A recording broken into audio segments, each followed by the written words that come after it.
امانت کے فضائل تو سن لیے، ذرا خیانت کی بات بھی سن لیں تاکہ معاملہ اچھا کلیئر ہو جائے۔ قرآن مجید میں اللہ تعالیٰ فرماتے ہیں ان اللہ لا یحب الخائنین، اللہ تعالیٰ خیانت کرنے والوں سے محبت نہیں فرماتے۔ اب بتائیں یہ کتنی بڑی محرومی ہے کہ اللہ تعالیٰ فرمائیں کہ میں خیانت کرنے والے کو ناپسند کرتا ہوں، میں اس سے محبت نہیں کرتا۔ ان اللہ لا یہدی کید الخائنین۔ حدیث مبارکہ اللہم انی اعوذ بک من الخیانۃ فانہا بئست البطانہ، اے اللہ میں خیانت سے آپ کی پناہ مانگتا ہوں، اس لیے کہ یہ بدترین بطانہ ہے۔ بطانہ کہتے ہیں یہ جو کپڑوں کے نیچے بنیان پہنتے ہیں نا اس کو۔ اب قیامت کے دن کیا ہوگا؟ ہر بندے کو عذاب اس کے گناہ کے مطابق دیا جائے گا۔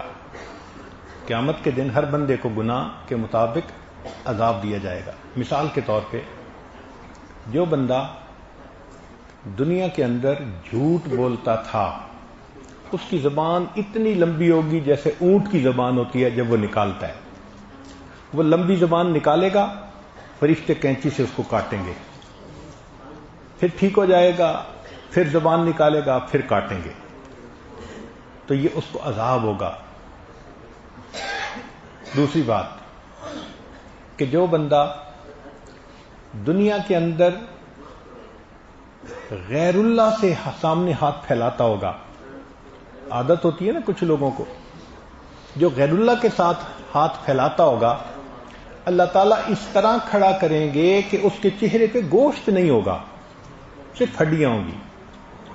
اس کے چہرے کی رعنائی کو اللہ چھین لیں گے۔ تم میرے سوا غیر کے در پہ جاتے تھے، تمہارے چہرے سے نور رعنائی کو چھین لیا جاتا ہے، اس کا یہ حال ہوگا۔ پھر جو آدمی قیامت کے دن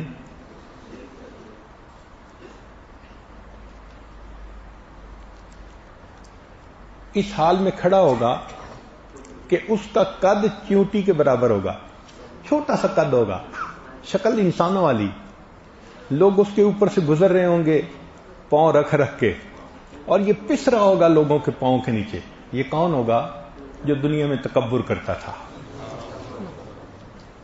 جو اپنے آپ کو کچھ سمجھتا تھا نا، گردن اٹھا کے بات کرتا تھا۔ ہمارے ساتھ وہ آئے جو سر اٹھا کے چلے۔ یہ جو سر اٹھا کے چلنے والے تھے نا، اللہ ان کو اس قد میں کھڑا کریں گے اور ان کو اس دن اس طرح ذلیل کریں گے، ان کے تکبر کا عذاب دیں گے۔ اور جس بندے نے بددیانتی کی ہوگی، اللہ تعالیٰ اس کو دوزخ میں ڈالیں گے اور فرمائیں گے کہ جاؤ لوگوں کی امانت لے کر آؤ، اگر تم لائے تو ہم تمہیں نکال دیں گے۔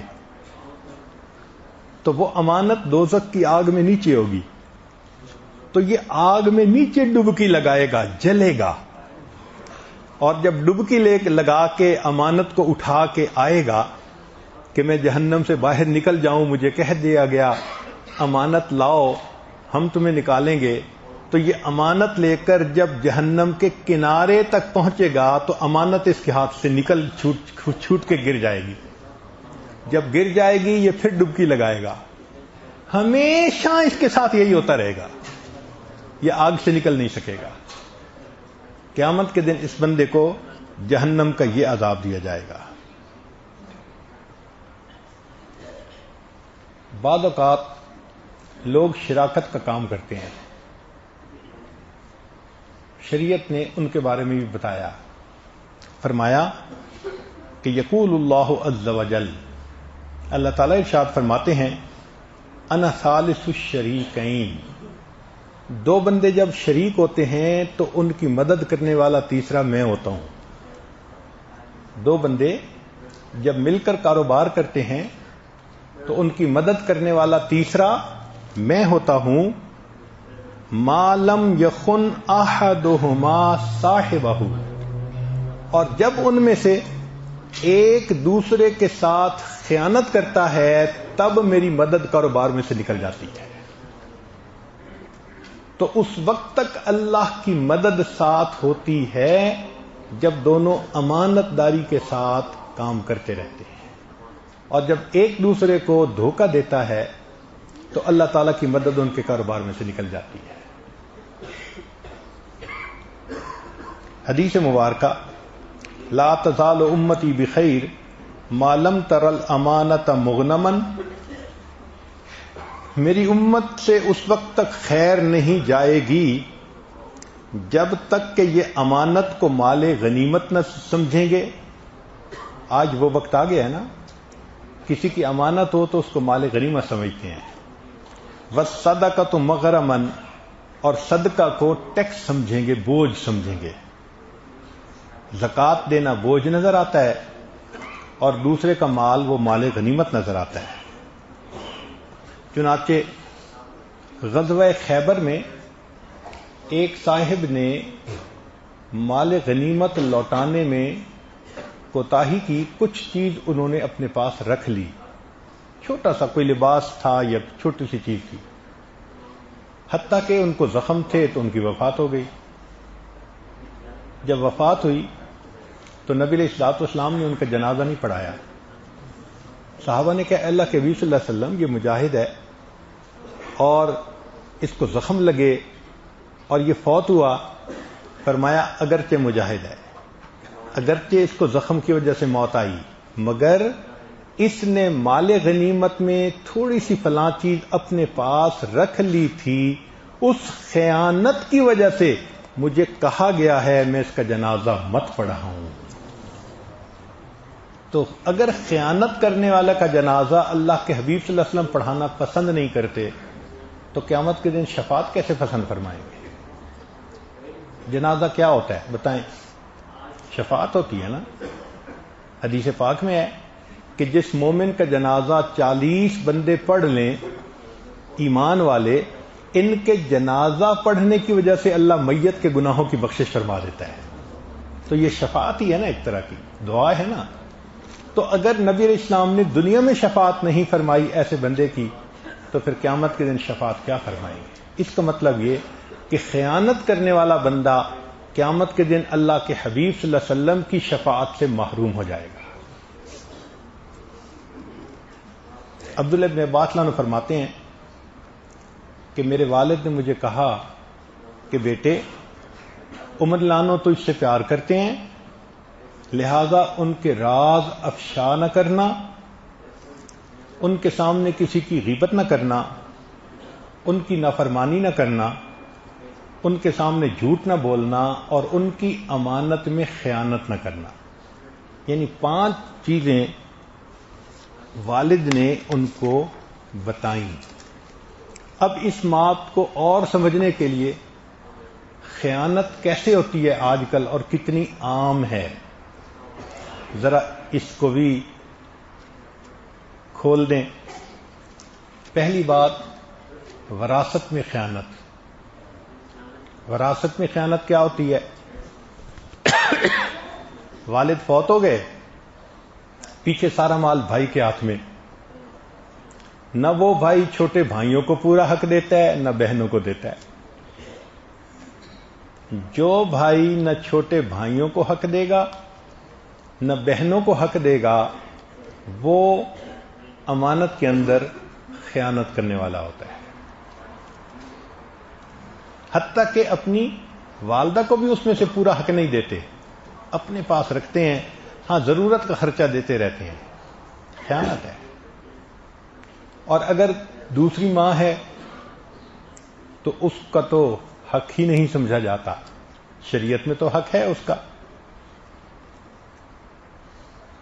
شریعت نے کہا انما یأکلون فی بطونہم نارا، ایسا بندہ اپنے پیٹ میں آگ بھر رہا ہوتا ہے. بہنیں مانگتی ہیں نہیں دیتے، ابھی میں زمین بیچ رہا ہوں، ابھی میں فلاں چیز بیچ رہا ہوں، ابھی مجھے سارے کاغذات سیٹ کرنے دو، اور سالوں پہ سال گزر رہے ہوتے ہیں، وقت گزار رہا ہوتا ہے. کاروبار میں خیانت، مثلا جھوٹی قسم کھا کر مال بیچنا. ایسے بھی دکاندار ہیں جو گاہک کو مال بیچنے کے لیے جھوٹی قسم کھاتے ہیں اعتماد دلانے کے لیے. تو جھوٹی قسم کھا کر مال بیچنا یہ بھی خیانت. جھوٹی قسم کھا کر مال حاصل کرنا، مال لینے ایڈوانس پر قسم کھائی، قسم میں آپ کو واپس کر دوں گا، مگر ان سائڈ نیت ہے، تو فرمایا کہ یہ بھی خیانت ہے. شریک کے مال میں خیانت کرنا، ناپ تول میں کمی کرنا، ناپ تول میں کمی کرنا یہ بھی خیانت ہے. ویل للمطففین. مال اس طرح بیچنا کہ مال کا عیب چھپا لینا، کہ گاہک کو پتہ نہ چلے کہ یہ کم کوالٹی کا ہے یا چیپ مال ہے، اس کی پیکنگ ایسی کروا دینا، تو یہ بھی خیانت ہے. گاہک کو غلط بل دکھانا. ایسا بھی تو ہوتا ہے نا کہ بعض لوگ جو دکاندار ہیں وہ خریدتے وقت اس سے فل پرائس کے بل بنوا لیتے ہیں، اور پھر جو ڈسکاؤنٹ ہوتا ہے وہ الگ لے کے 30% اور فی لے آتے ہیں، اور جب بیچنے کا وقت آتا ہے تو گاہک کو کہتے ہیں اللہ کی قسم یہ میری خرید ہے، اور بل وہ دکھا دیتے ہیں. اب جو وہ بل دکھا رہا ہے یہ خیانت کر رہا ہے، کیونکہ اس کی خرید وہ نہیں ہے، اس کو 30% ادھر سے پروفٹ ملا.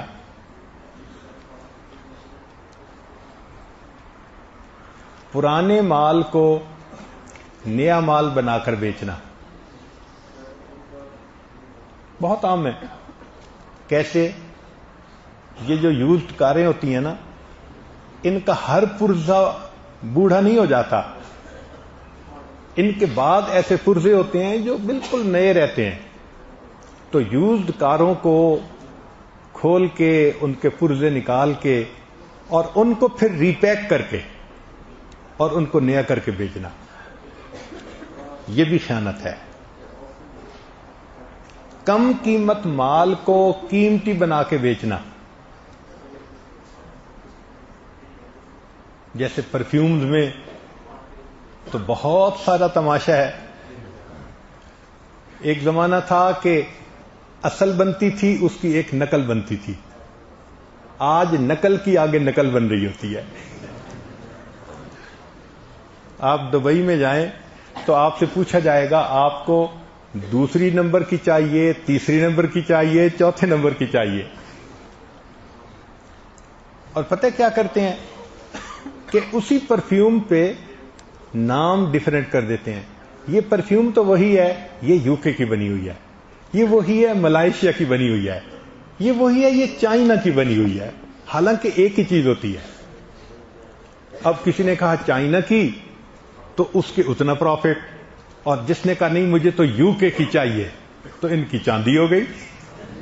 چیز وہی ہے، یو کے نام پہ انہوں نے پیسے کما لیے. تو اس طرح کر کے چیز بیچنا یہ بھی خیانت ہے. پھر ملک کی سٹیمپ ڈیفرنٹ کر دینا. چنانچہ ایک جگہ پر ہم نے دیکھا کہ چائنا کا مال بکتا تھا، وہاں پر ایک مال پر لکھا ہوا تھا میڈ ایز چائنا، یعنی میڈ ان چائنا نہیں ہے، میڈ ایز چائنا. اب اگر میڈ ایز چائنا اب کوئی کم پڑھا آئے گا تو اس کو چائنا کا لفظ پڑھا دیں گے کہ دیکھو چائنا کا لفظ لکھا ہوا ہے. یہ خیانت ہے. ایسے لگتا ہے کہ ہم اس وقت خیانت میں پی ایچ ڈی کر چکے ہیں. دوسری کمپنی کی چھاپ لگا دینا، چیز اوریل کی نہیں بنی ہوئی مگر بنا کے اس کے اوپر ٹھپا لگا دینا، یہ بھی خیانت ہے. تو یہ کاروبار میں خیانت کی چند شکلیں ہیں. اسی طرح ڈیوٹی میں بھی خیانت ہوتی ہے. یہ نہ سمجھیں کہ صرف کاروبار میں ہوتی ہے، ڈیوٹی میں بھی خیانت ہوتی ہے. وہ کیسے؟ مزدور وقت ضائع کرے. بھائی مزدور کا جو ٹائم ہوتا ہے وہ سولڈ آؤٹ ہوتا ہے، اس پہ اس کا اپنا اختیار نہیں ہوتا، کیونکہ اس ٹائم کے وہ پیسے طے کر چکا ہوتا ہے۔ اب اگر ٹائم کے پیسے طے کر چکا تو آدھا گھنٹہ کام کر کے کوئی سگریٹ پینے بیٹھ گیا، کوئی چائے پینے بیٹھ گیا، کوئی گپ لگانے بیٹھ گیا، تو یہ بددیانتی ہے، یہ خیانت ہے۔ کوئی بندہ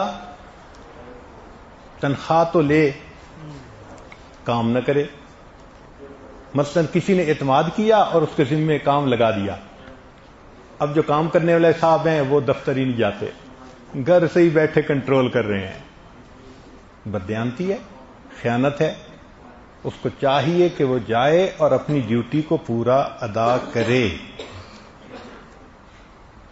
یا کام کے بدلے رشوت مانگنا کہ جی میں آپ کا یہ کام کروں گا مگر مجھے رشوت چاہیے، یہ بھی بددیانتی۔ یا اگر دکان پہ کوئی بندہ کام کرتا ہے، اس سے کوئی دوست یا رشتہ دار چیز خریدنے آ جاتا ہے تو ان کو حد سے زیادہ ڈسکاؤنٹ دینا، مالک کی طرف سے تو اجازت نہیں ہے نا، یہ بھی بددیانتی ہے۔ یا اگر بسوں میں سفر کرواتا ہے کمپنی میں تو اپنے دوستوں کو مفت سفر کروانا، یہ بھی بددیانتی ہے، کیونکہ مالک کی طرف سے تو اجازت نہیں ہوتی۔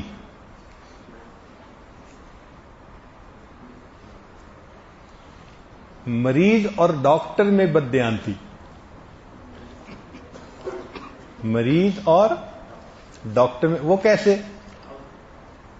وہ اس طرح کہ بعض جگہوں پہ ہم نے یہ دیکھا جو پرائیویٹ ہاسپٹل ہوتے ہیں انہوں نے کمائی کا ذریعہ بنایا ہوتا ہے۔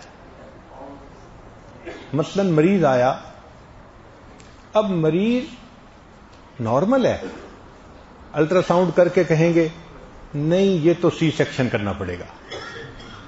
اب وہ جو سی سیکشن کر رہے ہیں اس کی ضرورت نہیں ہے، صرف اس لیے کہ آپریشن کے پیسے زیادہ ملتے ہیں بنسبت نارمل ڈیلیوری کے۔ تو اگر ایسا کیا جا رہا ہے تو یہ بھی خیانت ہے۔ یا مریض کو فقط ٹیبلٹ دینے سے بیماری دور ہو سکتی تھی مگر پھر وہ پیسے زیادہ نہیں نہ دیتا تو اس کو ٹیکا لگا دینا تاکہ اس کو پتہ چلے کہ ہم نے بہت کچھ کیا ہے، یہ بھی بددیانتی ہے۔ اسی طرح اداروں کے جو مینیجر ہیں ان کے لیے خیانت کی راہیں بہت آسان ہوتی ہیں۔ وہ مالک کو کچھ بتاتے ہیں، کسٹمر سے کچھ کرتے ہیں، جو پرچیز کر رہے ہوتے ہیں اس میں بھی کمپنیوں سے پیسہ لے رہے ہوتے ہیں، اور جہاں بیچ رہے ہوتے ہیں وہاں بھی اپنا پیسہ الگ رکھ رہے ہوتے ہیں، تو ڈبل خیانت کے مرتکب ہو رہے ہوتے ہیں۔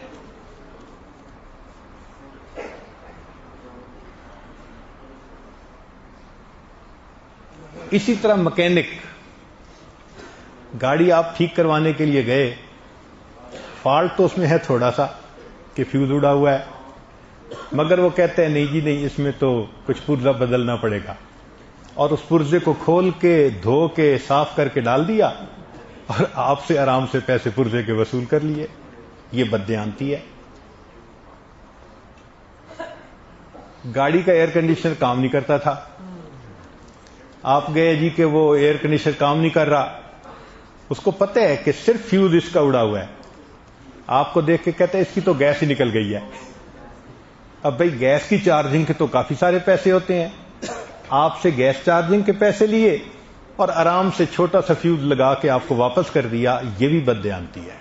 اور یہ الیکٹریکل جو لوگ ہوتے ہیں نا، اس قسم کی بددیانتی اکثر دیکھنے میں آتی ہے، کیونکہ نظر کا پردہ ہوتا ہے نا، پتہ نہیں چلتا مالک کو کہ کیا خرابی ہے، وہ تو اعتماد کرتا ہے اور یہ اس کو دھوکہ دیتے ہیں، تو یہ بھی بددیانتی۔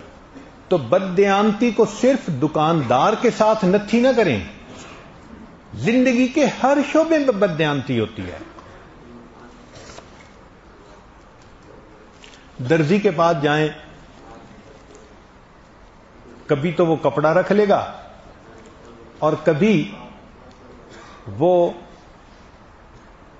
اس کے بناوٹ میں کم قیمت چیزیں لگا کے زیادہ قیمت کی چیزوں کا بل وصول کرنے کی کوشش کرے گا، یہ بھی بددیانتی ہے۔ ہم بچپن میں دوسری کلاس میں ایک سٹوری پڑھا کرتے تھے کہ ایک بستی تھی جس میں ایک درزی تھا، مگر وہ اتنا عیار تھا کہ جو بندہ اس کو کپڑا دیتا تھا نا، کپڑا سینے کے لیے، تو اس کے لباس بننے سے پہلے اس کا اپنا درزی کا بیٹا وہی کپڑے کا لباس پہنے پھر رہا ہوتا تھا۔ تو لوگ بڑے پریشان ہوتے تھے۔ ایک بندے نے کہا اچھا میں نے بڑا اچھا کپڑا منگایا ہے اور میں اس درزی کو اپنے گھر بلاؤں گا اور گھر بیٹھ کے سلواؤں گا اور میں پاس بیٹھوں گا۔ تو درزی تیار ہو گیا، چنانچہ اس نے گھر بلایا اور درزی کو اس نے کہا کہ بھئی یہ ریشم کا کپڑا ہے، میں خرید کے لایا ہوں اور تم میرے فلاں کا کپڑا بنا اور میں تجھے پیسے دوں گا، مگر ادھر بنانا پڑے گا اور میں ساتھ بیٹھوں گا۔ اس نے کہا جی بالکل ٹھیک ہے۔ چنانچہ اس نے اس کو شام تک کپڑے بنا کے دے دیے۔ اگلے دن صبح ہوئی تو درزی کا بیٹا پھر وہی نئے کپڑے پہن کے پھر رہا ہے۔ تو بڑا حیران کہ بھائی میں نے نگرانی بھی کی، پاس بھی بٹھایا۔ اس نے پھر درزی کو بلایا، کہا دیکھو تمہیں بڑا سارا انعام دوں گا، راز بتا تو نے کپڑا چرایا کیسے؟ کہنے لگا جب آپ نے مجھے کہا کہ میرے گھر بنانا ہے تو میں پہلے اپنے بیٹے سے طے کر کے آ گیا تھا۔ اس نے کہا کیا؟ کہنے لگا آپ کو پتہ ہے کہ جب میں کپڑے سی رہا تھا تو میرا بیٹا آیا، ابو گھر کام ہے، امی بلا رہی ہے، تو میں نے غصے میں کہا تھا چلے جاؤ یہاں سے میں مصروف ہوں۔ پھر وہ آدھے گھنٹے بعد آیا تھا، پھر میں نے کہا تھا چلے جاؤ میں مصروف ہوں، میں کام کرتا رہا، آپ میرے پاس بیٹھے رہے۔ جب وہ تیسری دفعہ آیا تو میں نے کہا کیوں ڈسٹرب کر رہے ہو؟ تو میں نے اس کو جوتا اٹھا کے مارا تھا۔ کہنے لگے ہاں۔ کہنے لگا جوتے کے اندر کپڑا ڈالا ہوا تھا۔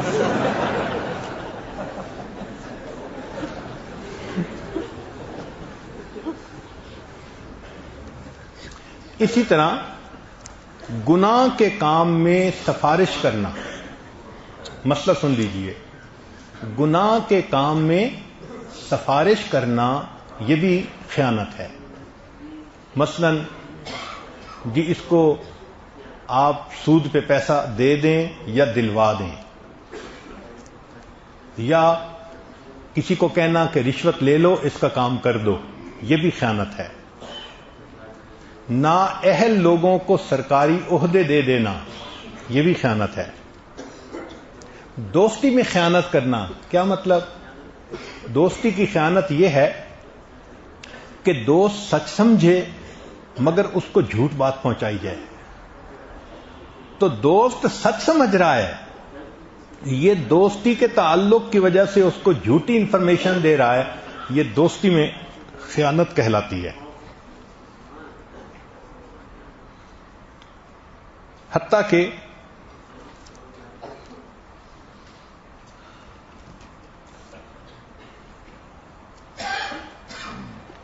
اور یہ خیانت کا سلسلہ اسی طرح ہماری زندگی کے ہر شعبے کے ساتھ متعلق ہے۔ خاص طور پر وہ لوگ جو نان پروفٹ آرگنائزیشنز میں کام کرتے ہیں، یتیم خانے چلاتے ہیں، مدارس چلاتے ہیں، مساجد چلاتے ہیں، بیت المال کے نگران ہوتے ہیں، انجمنوں کے سیکٹری ہوتے ہیں، یہ لوگ بہت نازک موڑ پہ ہوتے ہیں۔ قسمت والے ہوں گے جو ان کاموں کو کر کے پھر جنت میں جائیں گے۔ بات یاد رکھنا، قسمت والے ہوں گے جو ان کاموں کو کر کے پھر جنت میں جائیں گے۔ حضرت شاہ عبد الرحیم رحمۃ اللہ علیہ فرمایا کرتے تھے کہ جتنا مجھے مساجد مدارس کی سرپرستی سے ڈر لگتا ہے اتنا مجھے کسی اور چیز سے ڈر نہیں لگتا، اس لیے کہ پیسہ لیا جاتا ہے مگر اس کو صحیح مد میں خرچ نہیں کیا جاتا، یہ بھی بددیانتی ہے۔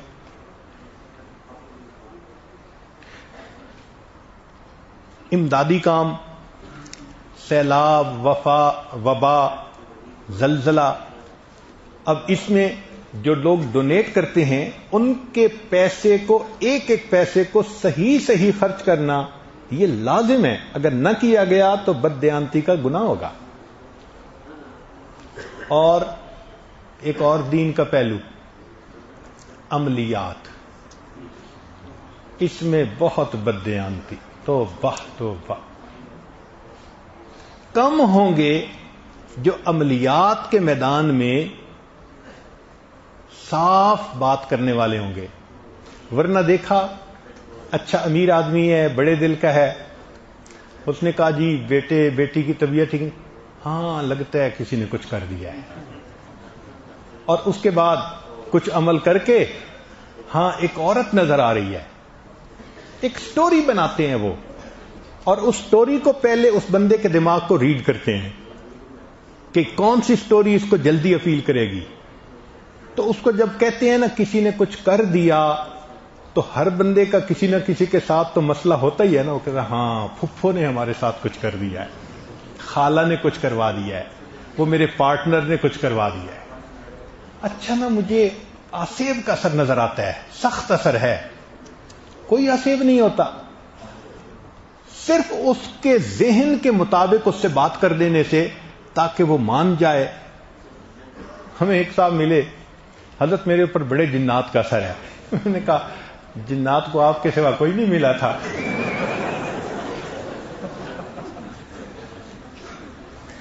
اس کو پکا یقین تھا کہ میرے اوپر جنات کا اثر ہے، حالانکہ کوئی اثر نہیں تھا، وہ سائیکولوجیکل اثر تھا اس کے اوپر، صرف کہ اس کو کہہ دیا تھا تمہارے اوپر جنات کا اثر ہے، اور وہ مریض بنتا جا رہا تھا، خدا کا بندہ۔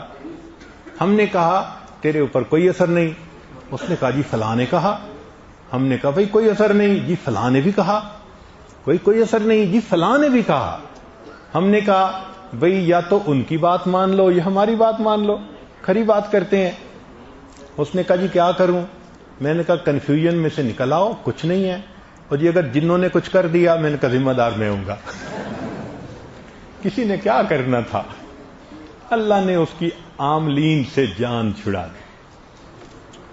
تو خواہ مخواہ کسی پہ جادو کا اثر، اچھا یہ 4 چیزیں ہوتی ہیں، تجھے نظر لگ گئی ہے کسی کی تو یہ بھی گر چلتا ہے۔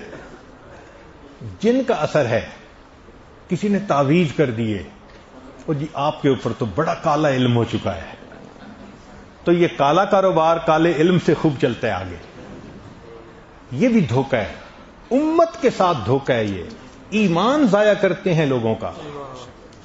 اللہ کی طرف متوجہ ہونے کی بجائے رشتے ناطے توڑنے کا سبب بنتے ہیں، آپس میں لوگ بولنا چھوڑ دیتے ہیں۔ بھائی بہن کے گھر جا کے پانی نہیں پیتا، بہن مجھ پر کچھ کر دیتی ہے، تو پیسے کی خاطر جہنم کمانا یہ کہاں کی عقل مندی ہے؟ ایک صاحب آنے والوں کو کہتے تھے میں تعویذ بنا کے دوں گا، زعفران لے کے آنا۔ اب زعفران چونکہ ہلکا بھی ہوتا ہے تو مہنگا ہوتا ہے، اس لیے یہ کالی سیاہی سے نہیں لکھے جاتے تعویذ، کالی سیاہی تو بہت کم قیمت ہوتی ہے، زعفران سے لکھے جاتے ہیں۔ اب وہ جو آتا وہ اتنا زعفران لے آتا، اب زعفران تو تھوڑا سا یہ کچھ بنا کے دے دیتے، زعفران اکٹھا کرتے اور مہینے کے بعد بیچ کے مزے کی زندگی گزار رہے تھے، زعفرانی زندگی گزار رہے تھے۔